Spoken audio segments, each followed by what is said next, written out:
അതിന് എനിക്ക് നീ മരിക്കുന്നില്ലല്ലോ. സോമൻ കടലൂർ എന്ന് പറയുന്ന ഒരു എഴുത്തുകാരൻ, വായിച്ചിട്ടുണ്ടോ അയാളുടെ എനിക്ക് നീ മരിക്കുന്നില്ലല്ലോ? സോമൻ കടലൂർ അത്യാവശ്യം നന്നായിട്ട് ആൾക്കാർ വായിച്ചിട്ടുള്ള ഒരു പുസ്തകമാണ് എനിക്ക് നീ മരിക്കുന്നില്ലല്ലോ. അതിൽ എഴുതി വെച്ചിട്ടുള്ള ഒരു സ്റ്റാൻസാണ്, നീ മരിച്ചാൽ ആ വിവരം ഞാൻ അറിഞ്ഞുകൊള്ളണമെന്നില്ല.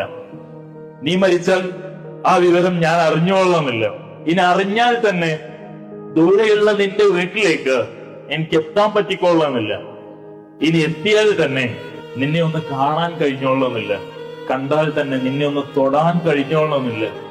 തൊട്ടാൽ തന്നെ എനിക്കൊന്ന് പൊട്ടിക്കരയാൻ കഴിഞ്ഞോളണമെന്നില്ല. ഇനി കരഞ്ഞാൽ തന്നെ അവിടെ കൂടിയിരിക്കുന്ന ആൾക്കാർക്ക് അത് മനസ്സിലായിക്കൊള്ളണമെന്നില്ല.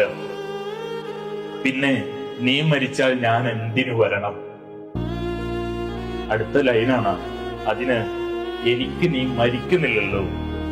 ഏതെങ്കിലും ഒരു മനുഷ്യന്റെ, ഏതെങ്കിലും ഒരൊറ്റ മനുഷ്യന്റെ മനസ്സില് മരിക്കാത്ത ഓർമ്മകളായിട്ട് അയാളുടെ ജീവിതകാലം മുഴുവൻ ഓർക്കാവുന്ന ഒരു മനുഷ്യനായിട്ട് ഏതെങ്കിലും ഒരൊറ്റ നിമിഷത്തിൽ മാറ്റിയെടുക്കാൻ കഴിയുന്നുണ്ടെങ്കിൽ നമ്മൾ സക്സസ് ആണ്.